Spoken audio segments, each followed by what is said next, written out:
Un Mali nouveau, ce sont des services sociaux de base accessibles pour tous.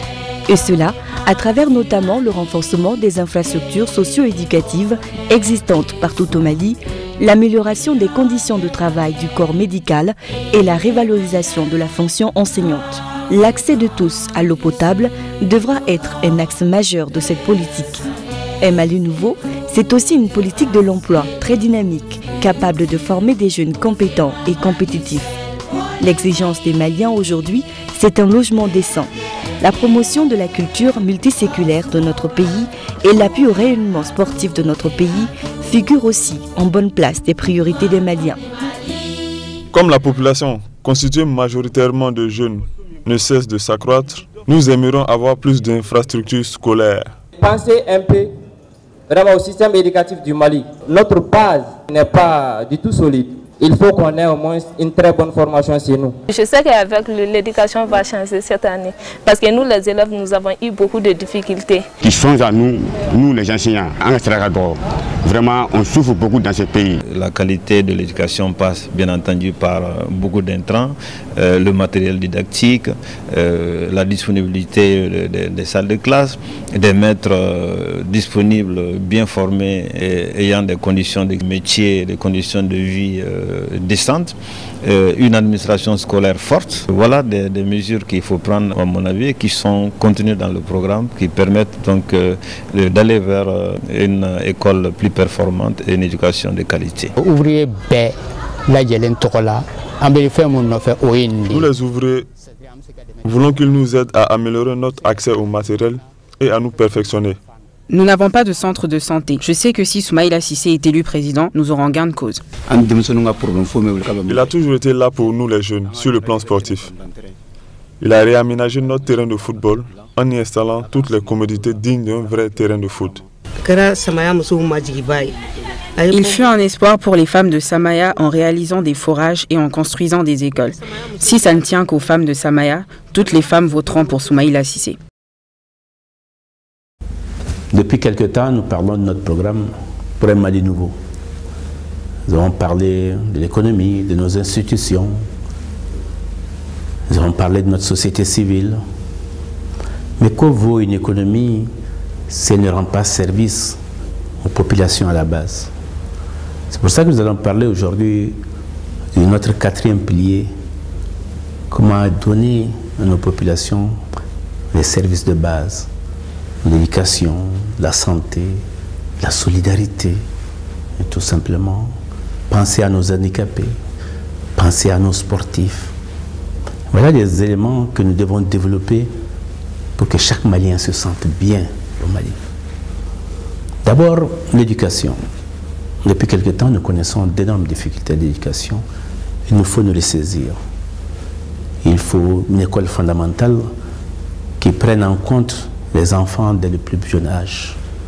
Il faut que chaque enfant malien reste à l'école jusqu'à 15 ans. Il faut que la scolarité soit obligatoire pour que dans quelques années, nous ayons une école universelle dans notre pays.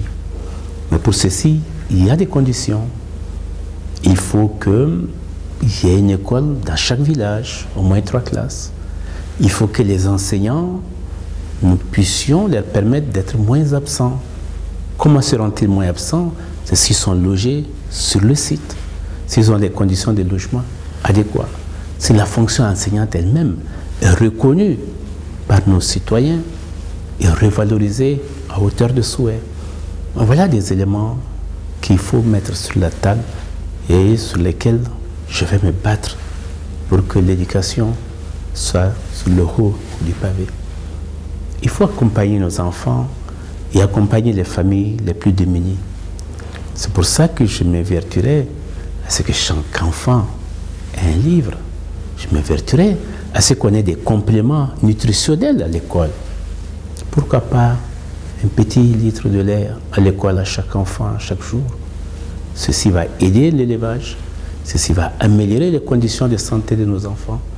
Et vous verrez que l'absentéisme sera fortement diminué et que notre école fondamentale sera vigoureuse. Et nos enfants auront bien envie d'aller à l'école. Nous ferons d'eux les bâtisseurs de demain. Mais à côté de l'école fondamentale, il y a l'école secondaire. Il faut qu'il y ait un lycée dans chaque cercle.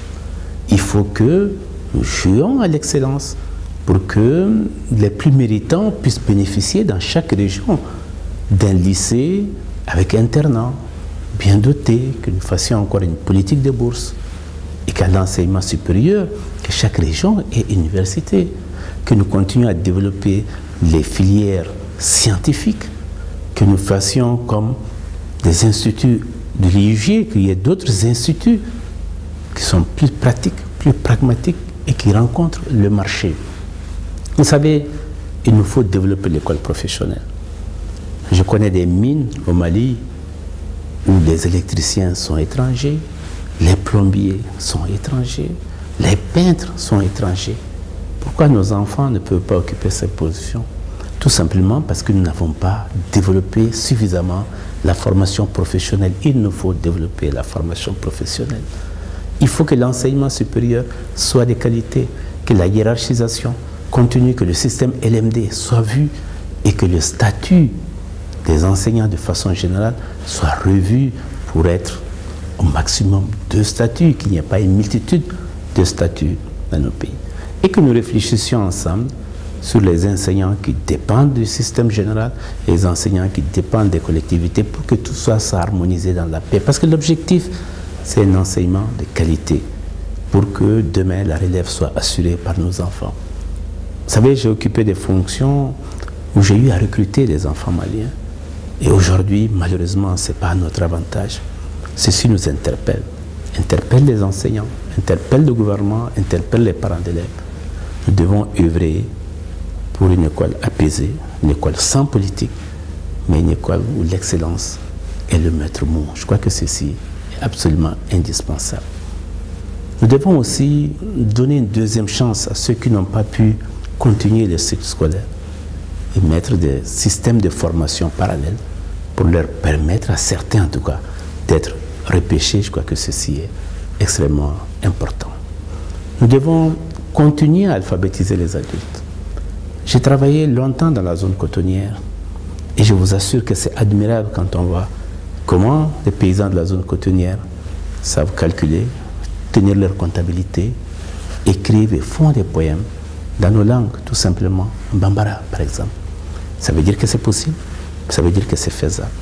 Mais pour cela, il faut aussi créer un corps d'enseignants dans les langues nationales. J'ai ma petite idée là-dessus. Je pense qu'on peut, comme ça a déjà commencé, permettre aux enfants d'apprendre une de nos langues nationales au lycée. Savoir l'écrire, savoir la parler, savoir disserter dessus. Et que demain, pourquoi certains d'entre eux ne seraient pas des profs de bambara, des profs de wolof, des profs de sénoufo. Je crois qu'on peut créer la chaîne pour que justement ce ne soit pas interrompu et qu'on puisse former les gens dans nos langues nationales. Il est important que le maximum de Maliens puissent lire et écrire dans les langues nationales. Il faut que nous poussions cet avantage non seulement dans le monde paysan, mais aussi dans l'administration et à l'école. Je crois que ceci nous permettra d'avoir une école plus adaptée à notre culture, où je suis sûr qu'il y a certains concepts que nous avons qui ne se traduisent pas bien en français ou dans les langues internationales. Ensuite, la santé. Il faut faire en sorte que nos enfants soient vaccinés. Il faut faire en sorte que les visites des médecins ou des infirmiers dans les écoles soient systématiques pour dépister à temps certaines maladies, éviter les handicaps dans ce domaine. Mais il faut plus de solidarité pour le VIH-Sida, pour la tuberculose, pour le paludisme.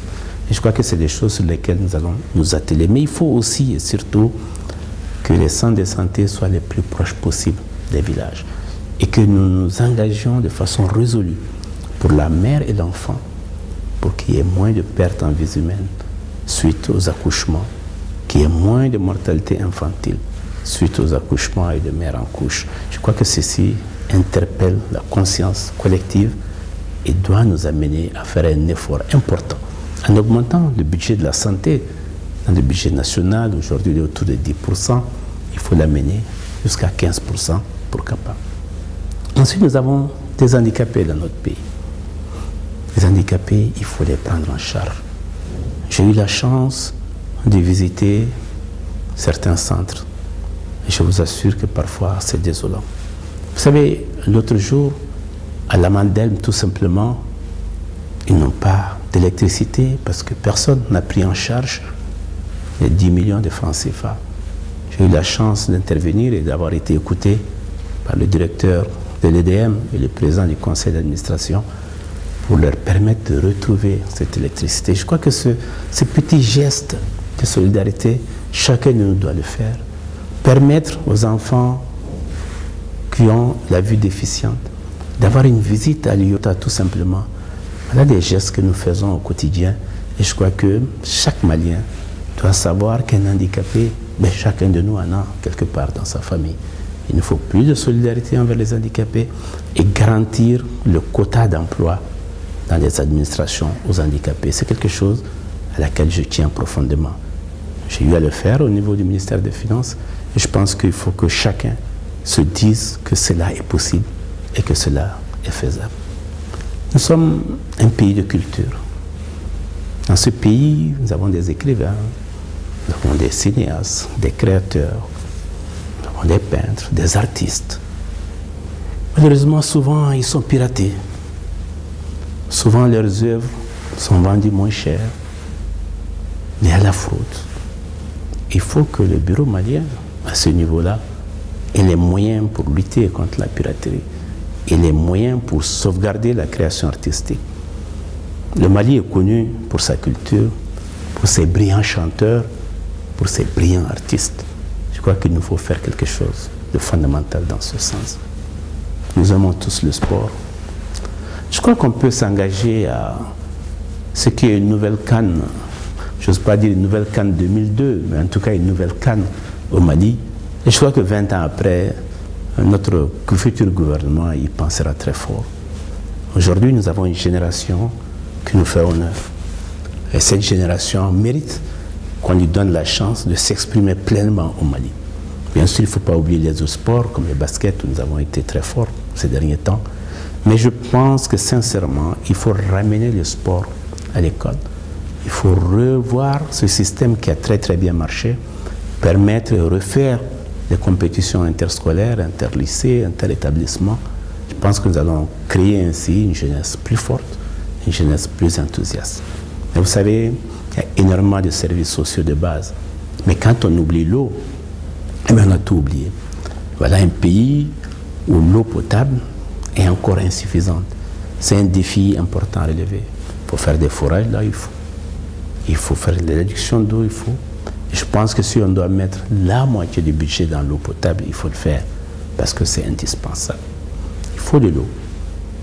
Mais il faut aussi que nos enfants puissent avoir la possibilité d'étudier sur le long terme. Moi, j'ai remarqué souvent dans les villages, quand il n'y a pas d'électricité, j'ai eu à l'expérimenter. Ben, tout simplement, à 17 h, les jeunes garçons vont jouer au foot, les filles vont aider leur maman, et le soir, personne n'étudie parce qu'il n'y a pas de lumière. Alors j'ai expérimenté quelque chose que j'ai pu vendre au Burkina, c'est de mettre tout simplement une lampe solaire à l'école. Et je vous assure que le taux de scolarisation va monter, le taux de réussite va fortement monter. Alors dans notre programme, nous avons décidé que chaque école aura un point lumineux. Mais je connais l'un des problèmes auxquels les Maliens sont les plus confrontés, c'est l'habitat. Quand j'ai fait le tour de la diaspora, c'est l'habitat. Quand on voit les problèmes fonciers au Mali, on sait que les problèmes de terre, les problèmes d'habitat sont des problèmes importants. Il faut qu'on sorte de ça. Il faut qu'on puisse créer régulièrement des unités. Vous savez, il faudrait peut-être 5000 unités régulièrement, citer des enseignants, citer des infirmiers, des médecins, et trouver un système où la banque de l'habitat va permettre à chacun d'accéder le plus facilement possible au logement. Il faut continuer le programme de logements sociaux dans l'équité dans la distribution, pour que ceux qui en ont vraiment besoin soient ceux qui ont les maisons et qu'il y ait une distribution équitable dans ce domaine-là. Pour résumer tout ça, il faut s'attaquer au problème de l'école fondamentale d'abord, l'enseignement secondaire et supérieur, faire en sorte que chaque enfant puisse étudier convenablement, qu'il soit en bonne santé, que notre population soit en bonne santé, que notre culture soit valorisée, que nos artistes, nos écrivains soient mieux protégés, que chacun puisse accéder, suivant ses moyens, à un logement décent, que nous tenions compte de nos handicapés et que nous donnions la chance à chacun de s'instruire et de vivre dans de bonnes conditions dans notre pays, grâce au troisième pilier, une économie florissante, une économie compétitive. Les tragédies de l'histoire révèlent les grands hommes et Soumaïla Cissé en est un. Il est une chance pour un Mali nouveau. Je suis 100% Soumaïla Cissé. Je vote pour lui parce que c'est un bâtisseur, un homme qui tient ses promesses. Chers amis étudiants, votons Soumaïla Cissé afin que notre système éducatif change. On peut voter Soumaïla, on peut voter Kada Fendoka. Nous votons Soumaïla Cissé